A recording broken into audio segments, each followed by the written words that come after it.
네, 안녕하십니까. 개혁책방입니다. 오늘은 웨스트민스터 소요리 문답 10계명에 관한 내용을 가지고 찾아뵙게 되었습니다. 우리는 지난 시간에 10계명의 제1계명에 대해서 살펴보았죠. 10계명의 제1계명은 예배의 대상에 관한 내용이었습니다. 오늘은 제2계명, 예배의 방법에 관한 내용으로 이렇게 함께 나누고자 하는데요.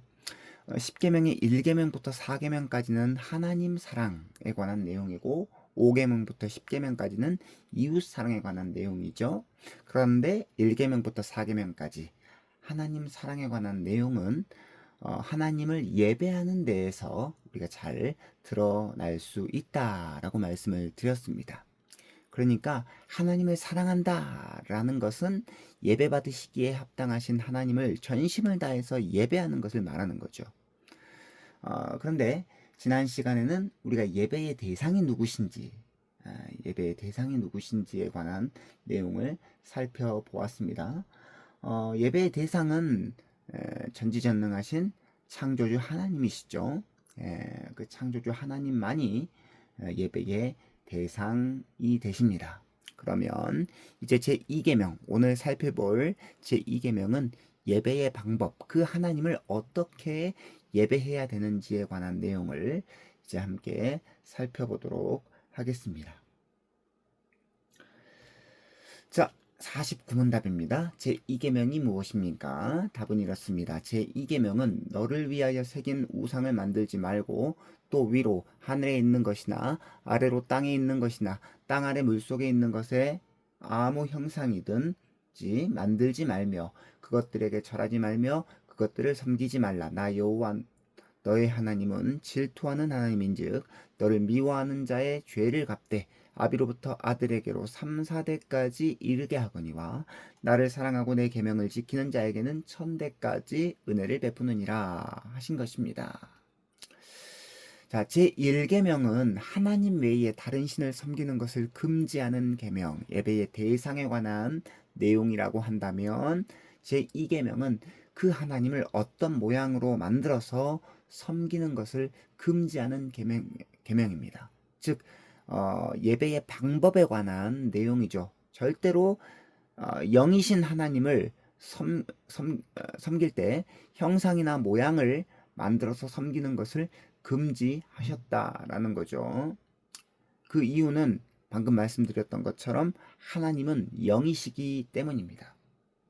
하나님은 영이신데 만약 인간이 하나님을 어떤 형상으로 만들어 섬기게 되면 하나님을 왜곡되게 섬길 수밖에 없습니다. 즉 사람들은 하나님을 그 형상 속에 가두어 생각하고 바라보고 섬기는 잘못을 저지르게 되지요. 그래서 하나님을 제한해 버릴 수 있다라는 관점에서 하나님을 형상을 새겨서 또 어떤 모양으로 만들어서 섬기는 것을 10계명의 제2계명은 금지하고 있는 것입니다. 자, 웨스트민스터 소요리 문답 제4문답은 이렇게 우리에게 묻고 답해주고 있습니다. 하나님은 어떤 분이십니까? 하나님은 영이십니다. 그분의 존재와 지혜와 권능과 거룩하심과 의로우심과 선하심과 인자하심과 진실하심은 무한하시며 무궁하시며 불변하십니다. 자, 그러면 이제 이어지는 50문답은 이렇게 묻고 답하죠. 제2계명이 명하는 것은 무엇입니까? 답은 이렇습니다. 제2계명이 명하는 것은 하나님께서 그분의 말씀에서 정하여 주신 그 모든 경건한 예배와 규례를 받아들이고 행하며 순전하고 온전하게 지키라는 것입니다. 자, 제2계명을 어긴 대표적인 사례로는 아론이 금송아지를 만들어서 하나님으로 섬긴 것, 그리고 북이스라엘의 여로보암 왕이 베델과 단에 금송아지 형상을 세워서 또 그것을 하나님으로 섬긴 예들이 있습니다. 출애굽기 32장 1절 그리고 4절입니다. 백성이 모세가 산에서 내려옴이 더딤을 보고 모여 백성이 아론에게 이르러 말하되 일어나라 우리를 위하여 우리를 인도할 신을 만들라. 아론이 그들의 손에서 금고리를 받아 부어서 조각 칼로 새겨 송아지 형상을 만드니 그들이 말하되 이스라엘아 이는 너희를 애굽 땅에서 인도하여 낸 너희의 신이로다 하는지라. 열왕기상 12장 28절입니다. 이에 계획하고 두 송아지를 만들고 무리에게 말하기를 너희가 다시는 예루살렘에 올라갈 것이 없도다. 이스라엘아 이는 너희를 애굽 땅에서 인도하여 올린 너희의 신들이라 하고. 자, 이 두 사례 모두 금송아지를 가리켜서 너희를 애굽 땅에서 인도하여 낸 너희의 하나님, 너희의 신이다라고 말하고 있습니다. 십계명 서문은 나는 너를 애굽 땅 종되었던 집에서 인도하여 낸 내 하나님 여호와니라 라고 말씀하고 있죠. 그래서 제2계명은 분명하게 너를 위하여 우상을 새기지 말고 라고 명령하고 있습니다. 그러니까 절대로 영이신 하나님을 어떤 모양이나 형상으로 새겨서 숭배하거나 예배하지 말아라 라고 금지하고 있다라는 거죠. 이것들은 그 구약 시대의 당시뿐만 아니라 지금도 빈번하게 나타나는 현상입니다. 어떤 물건이나 그런 기독교의 상징물들을 신성시 여기는 것, 특별히 로마 카톨릭에서 그런 일들이 많이 있죠. 성직자와 평신도를 나누는 예복, 그리고 성인의 유물 숭배, 십자가나 성경을 신성시 여기는 것. 뭐 특별히 예전에는 또 목사가 올라가는 말씀을 전하는 강대상을 너무나 신성시 여겨가지고 이렇게 함부로 올라가지 못하게 하는 것, 뭐 이런 것들 많이 있죠. 그런 것들이 어떻게 보면 물건이나 어떤 기독교의 상징물들을 신성시 여기는 태도다라고 할 수 있습니다. 그러면 제2계명이 금하는 것은 무엇입니까? 라고 하는 51문답으로 넘어가도록 하겠습니다. 제2계명이 금하는 것은 무엇입니까? 답은 이렇습니다. 제2계명이 금하는 것은 하나님께 예배를 드릴 때에 형상을 사용하거나 혹은 하나님의 말씀에서 정하여 주시지 않는 다른 방법을 조금이라도 사용하는 것입니다. 이 세상에서 하나님에게 속한 여러 가지 다양한 속성들을 완벽하게 담아낼 수 있는 형상은 이 세상에 존재하지 않습니다. 하나님은 영이시기 때문에 형상이 없을 뿐만 아니라 하나님의 속성인 무한성, 영원성, 불변성 등의 속성은 어떤 형상으로도 담아낼 수 없다라는 거죠. 이는 하나님만의 고유한 속성입니다. 그러니까 다른 어떤 것하고도 공유하지 않는 비공유적 속성에 속한다라는 거죠. 하나님을 피조물의 형상으로 표현하는 것 자체가 하나님, 창조주 하나님의 영광을 훼손하는 일이다라는 것을 기억할 필요가 있습니다. 그런데 로마서 1장 21절로 23절은 이렇게 말씀하고 있습니다. 하나님을 알되 하나님을 영화롭게도 아니하며 감사하지도 아니하고 오히려 그 생각이 허망하여지며 미련한 마음이 어두워졌나니 스스로 지혜 있다 하나 어리석게 되어 썩어지지 아니하는 하나님의 영광을 썩어질 사람과 새와 짐승과 기어다니는 동물 모양의 우상으로 바꾸었느니라. 그러면 이렇게 묻는 사람이 있을 수 있습니다. 그렇다면 신앙이 연약한 자를 교육하기 위해서 하나님의 형상으로 표현하는 것도 잘못이냐? 잘못이죠. 예. 그건 역시 올바르지 않습니다. 이제 형상으로 표현된 하나님을 보는 순간 하나님을 볼 수 있는 분으로 오해하거나 하나님에 대한 왜곡된 이미지를 배우게 될 수 있기 때문에 그렇게 교육하는 것은 옳지 않다라는 것을 우리는 기억할 필요가 있습니다. 52문답입니다.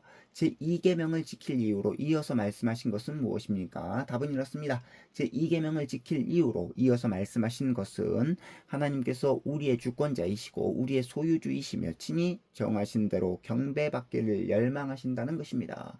예배의 방법은 하나님만이 정하실 수 있다라는 거죠. 그 이유는 하나님과 우리의 위치가 다르기 때문입니다. 하나님은 창조주이시고 모든 만물의 주인, 주권자가 되십니다. 이에 반해서 우리는 피조물이며 하나님의 소유된 백성입니다.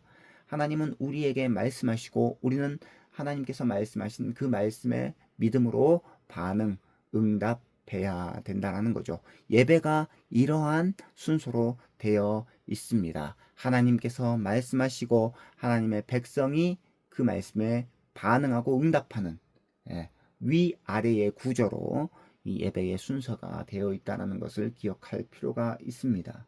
중요한 것은 하나님의 형상은 우리가 하나님의 형상이다라고 알고 있죠. 창세기의 말씀처럼.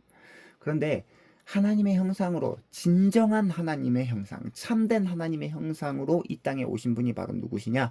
바로 예수 그리스도이십니다. 그래서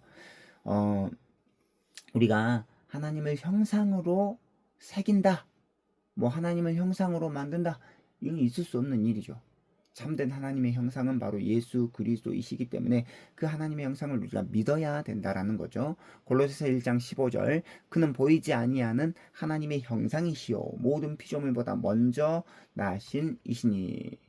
그런데 우리가 여기서 유의해야 할 것은 뭐냐? 예수님의 하나님의 형상이라는 말은 사람이신 예수님의 외모를 말하는 것이 아니라는 것입니다.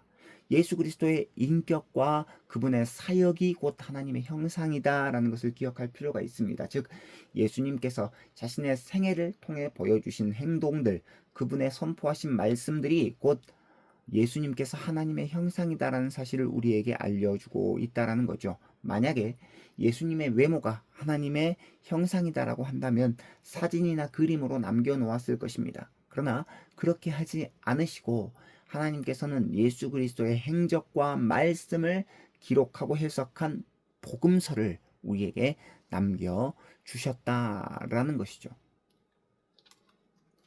마지막 오늘의 말씀 요약입니다.